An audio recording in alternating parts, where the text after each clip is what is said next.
everyone, welcome back to my channel. And those who are new, hi guys, welcome to my channel. And I make physiotherapy and lifestyle content. Sometimes I have to think, what do I have to say next? So I'm like, oh, so yeah, whatever.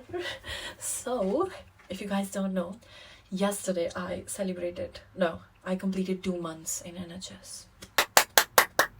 So yeah, today is my first day in my 3rd month, if I'm making any sense to you guys. Okay. So as you have seen from the title, today I'm going to tell you what I've learned in past 2 months in NHS. Oh my god. Actually, I'll make a separate video of what I've learned living in London in like 2 months. But it's a tough journey. It's still a very tough journey, not physically be and emotionally be. So yeah, I have my notes here. They're like I have made 9 points that I have learned here. Some things are like very serious, some are very chill. So yeah, I hope you love this video. Let's get started. Okay, first thing, there's nothing called as hierarchy. Oh my god. Irrespective of what your band is, band 4, 5, 6, 7, except for 8, 1, because you hardly see band 8s. Everyone is equal. I swear on God, everyone is equal. Like, I am a band 4 and I do all the things that band 5, 6, 7 does, except for attending the meetings that they separately have for band 5, band 6, band 7. Everything is same. Like, everything is same. So everyone is equal in NHS, which is a good part, since in India it's not the case. Hierarchy is a big thing, and there's a big difference between MBBS doctors and physiotherapists, which is not a case here. Everyone is equal, which I feel very nice. Everyone is equal, thank God. So everyone does the same work.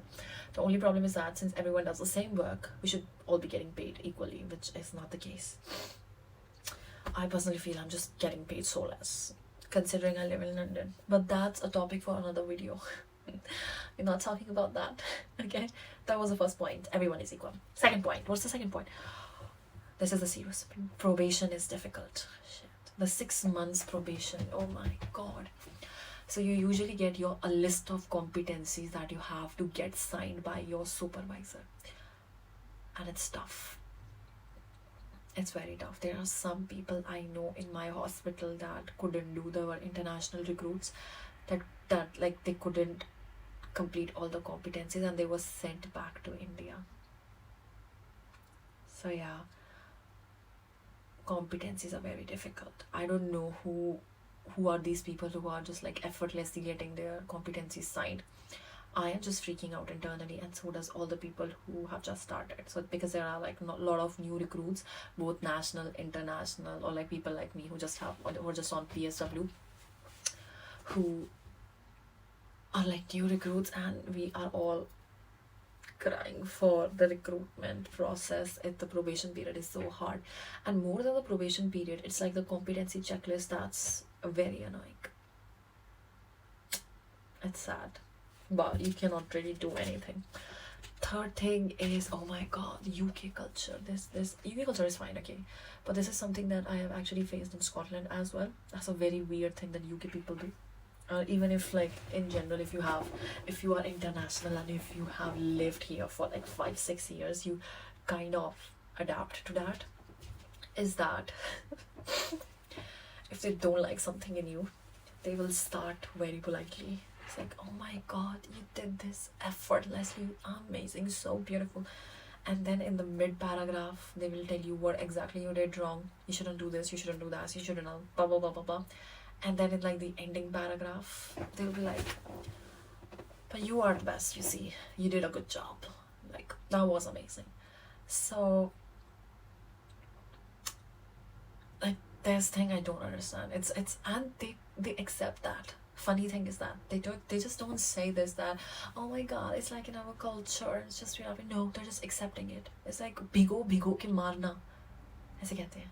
They will start very politely, they will end very politely, but like in the middle part, I'm not talking about emails, I'm talking about like face to face. They will do this face to face. They will start amazingly. In the middle section, they will just beat you up badly, and then in the end section, they'll be like, oh, but you did a good job.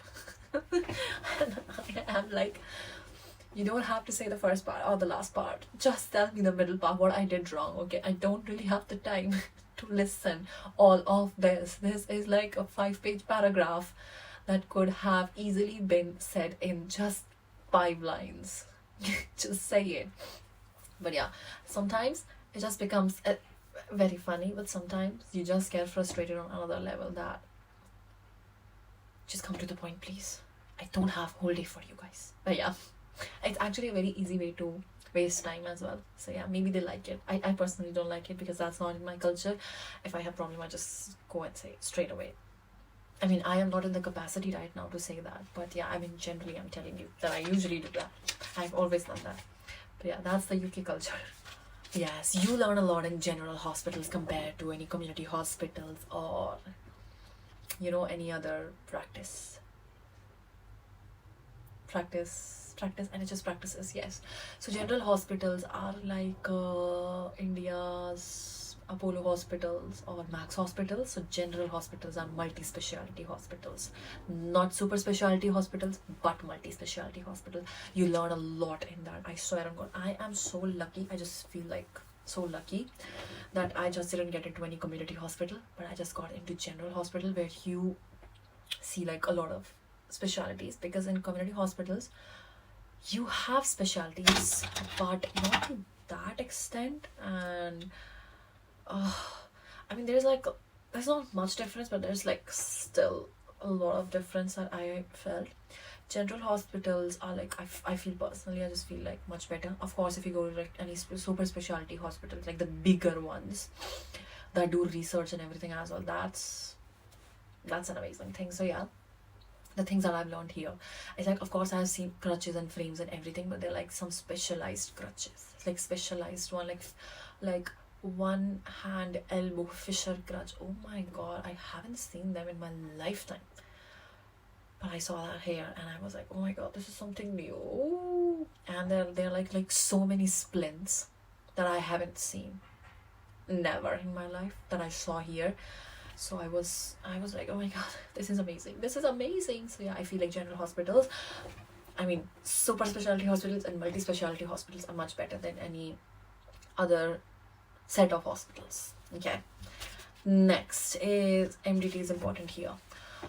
Multidisciplinary teams. I remember when I was in my 3rd year, we had a chapter on MDT.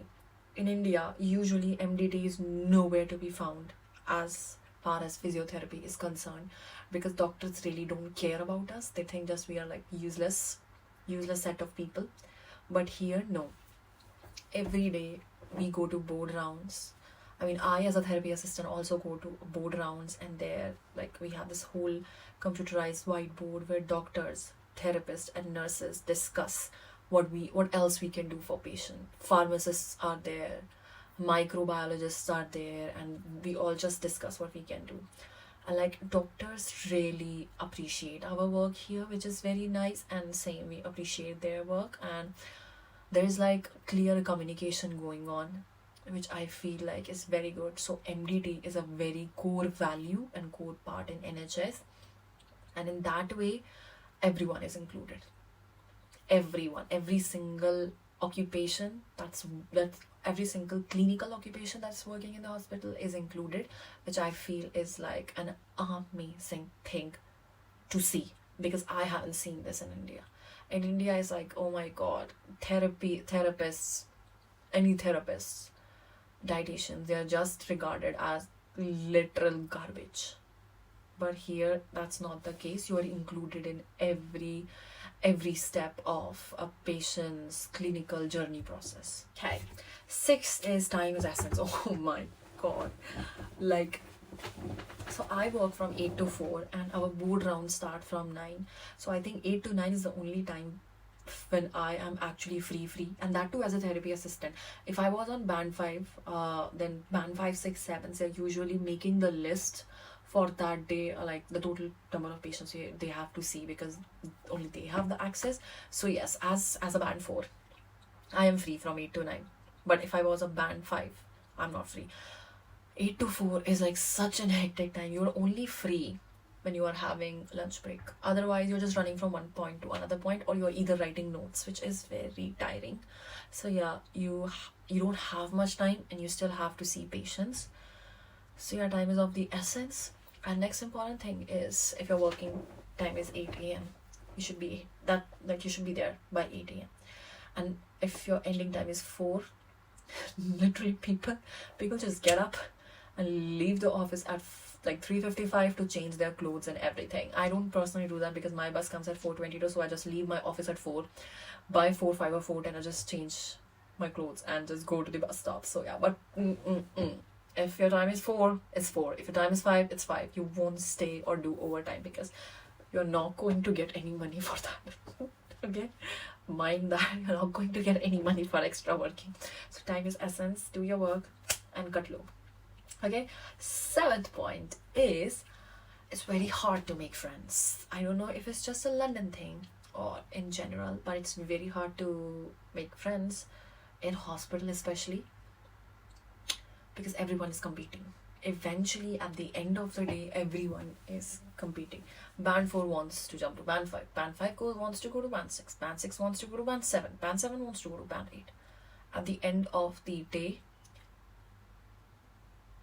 there's always competition going on at the back of your mind. So it's very hard to make friends. This is my 3rd month, and I only made one friend, and that too like that. She's super cute, but she is like probably like 10 years older than me, already on Band 6. So of course it's very easy because there is no competition practically. I have just started my career and she is already settled. So I feel like it's very hard in general to make any friends, good friends in your workplace. 8 point, it's very easy to get depressed. I think I just kind of forgot about this point when I was actually studying here, and I decided to go back to physiotherapy because my original plan was to just leave physiotherapy. I cannot do that. I kind of forgot like the reasons why I just don't want to continue this. And one of the reason was that you can get depressed. Because mostly, since I work in IPD, if I say in like layman language, I am seeing frail patients. Patients who are above 90. And when you are seeing illness, disease, death every day, it gets very boring.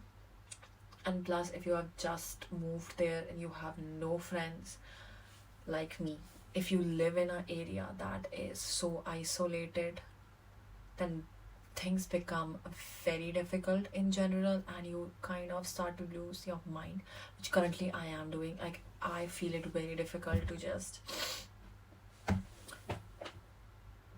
try to be happy or be in like present moment. I'm always usually thinking about my future, that oh my god, I have to leave this place, I'm not liking this place, I am not liking that thing, I'm not liking that thing. So it gets very depressing. So yes, maybe it's because I am new here, but in general also, I think if you are working in hospital, especially in IPD, you have to be very strong mentally, that nothing affects you. But I am very sensitive to all the energies around me, so I do get affected by everything a lot easier like than other people. So yeah, it's very easy to get depressed. So yeah, and therapy is expensive. So yeah. And the last point is, your supervisor is your number one supporter, number one guide, number one lifesaver, and probably your friend as well. Not in that way, but like in general way, like who will help you. Why? So anyone who is recruited in NHS, they will always have a supervisor, probably a band above them or 2 bands above them. In my case, my supervisor is band 7.